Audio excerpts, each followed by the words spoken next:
Hello, and welcome back to Fantabulous Bags, where we do product development sketches for handbags, okay, and small leather goods and all sorts of things like that. Today, we're going to work on our cosmetics bag, the flat cut cosmetic bag we did last week. All right, so the first thing we're going to do is we're going to go to place, and we're going to search for our scanned image, which has a very funny long mullet, which is fine and dandy. Let's see. Probably be in downloads again. Let's try that again. C1E. Let's see. Ah, there it is. Okay.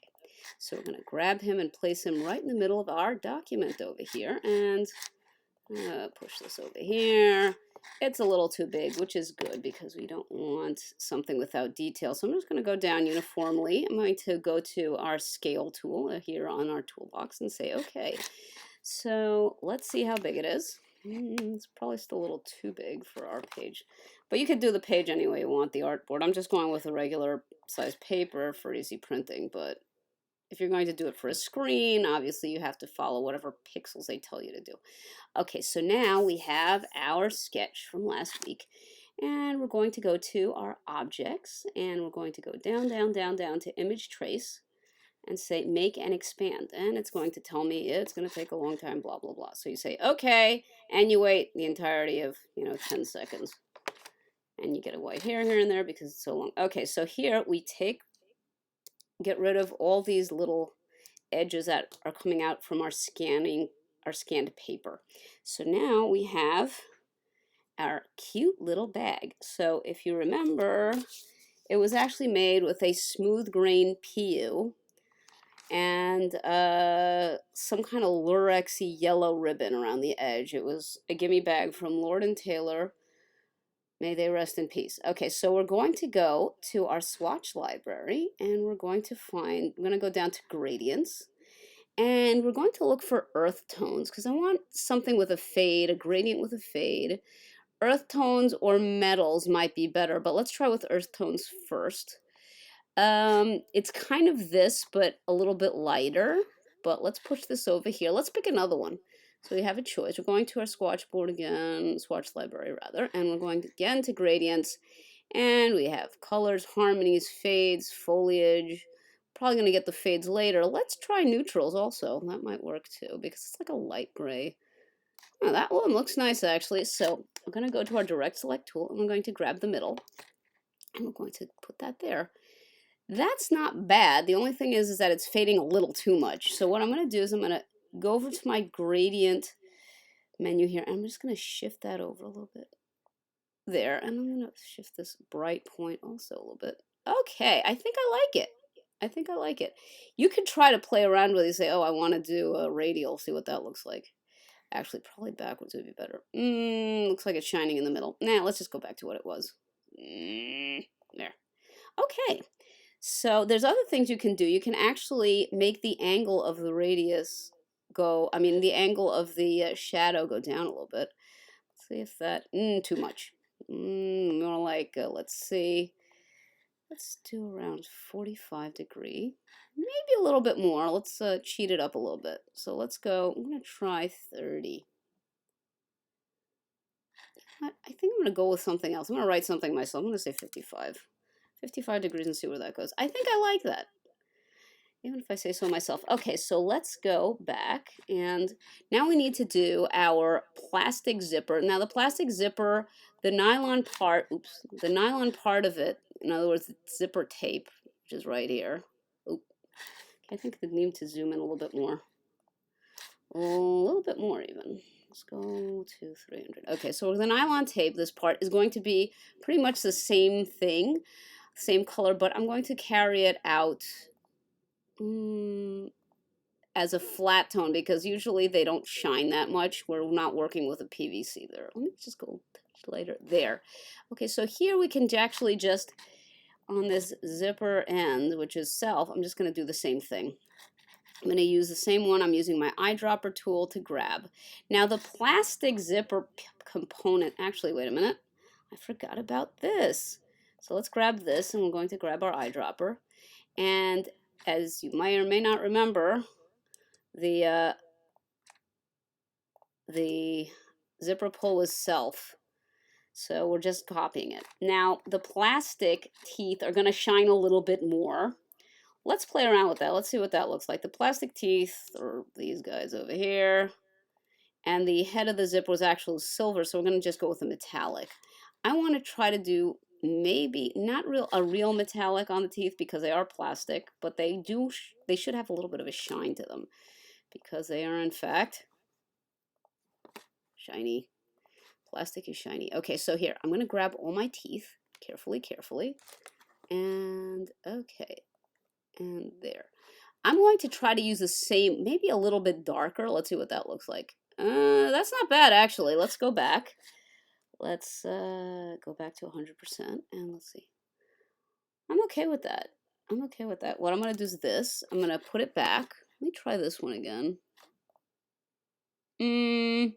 Well, let's keep it this way. All right, so we're going to grab our metal components, which is just the zipper head and the jump ring. This little fellow over here, this little ring is called a jump ring. So you should know that. Okay, so now I'm going to go back into my swatch library and I'm going to open gradients and I'm going to get metals. Okay, so now I want to do, I don't know, like a chintzy kind of, it was a cheap metal. Okay, and I want to do an angle on that. So let's do 45-degree angle so it doesn't look quite so up and down. Actually, I want to do a 45-degree angle in the other direction. I think that's better. Okay, much better. So let's zoom out again and see what we got. Okay, so I'm happy with the way this is looking. Next thing we're going to do is we are going to import a picture. I'm going to place it. Hopefully it'll look okay. And I'm going to try to create a swatch from the original photograph of the that I took of the original sample. So where is that? Oh, it was another weird scan number that I have here. And hopefully it'll turn up. It's under downloads again. I should have thought of that. Okay. 41. There it is. Okay. I'm going to place that over here. You can see it has a nice shine to it. Okay, so let me see. First, let me grab this puppy here and see how big it is. Okay, it is too tall. So we're going to have to take him. And, oh, what happened? All right, let's try to just get this, cut this down to size. The height needs to be a little bit shorter. We're trying to make a swatch that has to be perfectly square. All right, let's see what happens. Okay, let me just shrink this. I'm going to take my shift button and shrink it in proportion. I think it's still a little bit too dramatic. I think that works. Okay, so let's take him and put them over here. It's not going, I forgot. When you're doing swatches from photographs, you have to rasterize and flatten. Let's try rasterizing first. Okay. Do we need to do it high? Let's do a medium because it's not really going to matter. Okay. Now we're going to grab it and put it over here. Ah! Okay, so now back to our original sketch. So let's grab the front ones over here. These are going to shine a lot. The ones in the back I might not even do with the shine just because they're in the back of the box pleats, so they can take a darker color and they might not shine at all. All right, mister, get out of here. Thank you. Ah, okay, so let's see what we got here. We got our stuff. Okay, so let's hit our swatch and hope they're the best. It doesn't look bad, but I'm seeing that it looks a little darker than I thought. Maybe what I could do is use this for the back. Yeah, all right, that'll work. One thing I'm seeing here is that I do not like it. It's getting this like kind of little X. Let's do this. I'm going to go and I'm going to go to the scale tool and I'm going to scale it down, see if we can get rid of that little weird line that's forming all over the pattern. So I'm going to say transform patterns only. I'm unclicking the transform objects in my scale tool and I'm going to go down. 26 is a little too small. I'm going to go down about 25%. So it's going to go to 75%. I'm going to say okay and see what happens. Did it work? I don't know.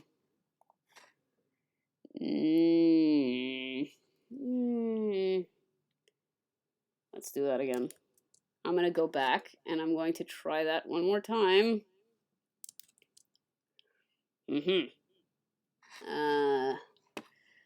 I think what I'm going to do is I'm just going to get rid of that line because I like the texture the way it is. I'm just going to say crop image, and I'm going to zoom in, and I'm going to try to get rid of those little weird white lines. You can do that sometimes by cropping the image exactly. And you're going to just hit the return button, and we're going to grab this swatch is going to be our second swatch of the same, and we're going to plop it over here. Now let's zoom out again. Okay, so we're going to go back and grab our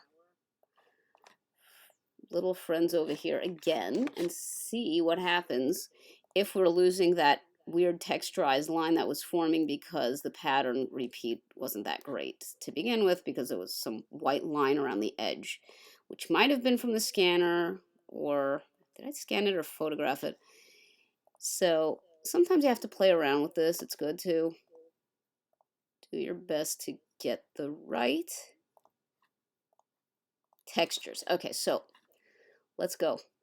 And it's gone. Very good. Now we just have this shiny look, which is great. I'm going to, I think I'm going to scale it only a teeny bit. Maybe like a little bit more. I'm going to scale it down to, okay, 40%. Scale it down. Transform patterns only. Okay, that's much better. And what I want to do is I'm going to take the opacity on this and I'm going to lighten it up a little bit. Yeah, I think I like that better. Yeah. So now what we're going to do is we're going to make an experimental look at what it would look like if we added these back areas of the pleat in just a darker yellow without using the original. And then we'll go back and try it with the original. Okay, so let's find a dark yellow or something. Actually, we could even do a gradient as long as it's matching colors. Let's see what we got here. Neutrals. Nah, they don't look that good. Actually, this might work. No, it's not yellow enough. Earth tones are not going to do it either. Well, actually, maybe this one might. Let's try it. Too light. Maybe this green one. Actually, that's working. Now, I want to try is to use the original again in the darker tone to see what happens. It's not bad either. I think actually that might work better. All right, so let's grab that and let's go down on the pattern object 60% and see if it helps. You know what? I decided to just do it the proper way. What I'm going to do is I'm going to go back to my original swatch, which is up here someplace. There it is. And I'm going to overlay it with another square in darker color. No, I'm going to overlay it with a dark gray. And then I'm just going to go off on the opacity like that. No, it's too little. That's better. Okay, and it's going to make a darker shade of the same pattern. So what I'm going to do is I'm going to grab the two, and then I'm going to say object group, and then I'm going to rasterize this together. And medium, that's fine. Okay, so now I'm going to grab this fellow, and I'm going to put him over here, and you'll see it's a lot darker. And I think that's going to give us exactly what we need for here, I think. So let's get back to our experiment here. Oop, direct select tool again. Here, grab. After this, we're going to do, nope. After this, what I would like to do is a shadowing of the body of the gray part. Actually, could do the whole thing. We'll see how it looks once we do this. All right. There. Sometimes it's hard to grab these little dainty little things over here. So once we grab all of them, I was having a lot of trouble getting my computer to work today because the Wi-Fi was having some kind of tantrum. So I don't know, I have surrounded by tantrum children and adults even. Okay. So here we go. Oops, that's not what I wanted. Okay, we're almost there. Two more, and here we go. So let's hit our new swatch and see what that does. Ah, you see, sometimes it pays not to be lazy. Actually, it usually pays not to be lazy. Now, ta-da! So you can actually say, I think this is fabulous. I don't need to do anything, but I like to add shadows. This actually is acceptable as is for like a storyboard, especially if you're doing a ton of colors with it. Just like plop a bunch of colors, change the body color and the tones of the trim, and you're ready to go. However, I like to do shadows because I like to show off, whatever. Okay. So what I'm going to do is I'm going to put a shadow here that's going to kind of run around here and then go to the bottom around. So let's start. Usually I like to imagine a shadow, well, because I'm crazy, I don't know, I like imagining things. Okay, so what I got here was not exactly what I was hoping for. Okay, this is going to go this way. Let me get rid of that for now because it's getting confusing. Okay, so let's go. Oop. So we're just going to quickly make. Yeah, don't even have to do this. You can just do this. Quick lines. What I want to do is a little bit of a hint of a shadow to make it look nice, because when you're doing something by hand, maybe one day I'll do a hand marker session. I haven't done that in like decades, honestly, because everything's on a computer these days. You can do all sorts of things to make a product sketch look wonderful. You use markers and shading, and you can like throw in some colored pencil under the marker and really make it look nice. Activate your pencils with your toxic smelly markers, and you get something that's get a very like paintoral artistic look, which you cannot really achieve on a computer. I mean, you can, but it takes hours. I mean, really, I've tried it. I don't know how illustrators actually make any money, because you usually can put in like 80, 90 hours into one sketch, and it's just ridiculous. Like, drives me crazy. It would drive me crazy, but I don't do that because I'm not an illustrator. Thank God, I'm a designer. Okay, so here we are. So I'm going to carry my, I think I want to do like a really nice curvy kind of a, let's go start up here. So this, I'm just imagining how the PU material, or the fake leather, or the real leather sometimes, is going to make a shadow. So I think it's probably going to want to come around here, because shadows tend to curve, especially on buttery kind of leathery surfaces. So, okay, that one I don't like. I want to put it over here. Just imagine where the shadow would be. If you were a shadow, where would you be? Okay, so now we have this interesting shadow shape. I'm going to throw in a dark gray over it. It's going to like, whoa, that's awful. So we're going to go to our appearance properties over here. I'm going to say opacity.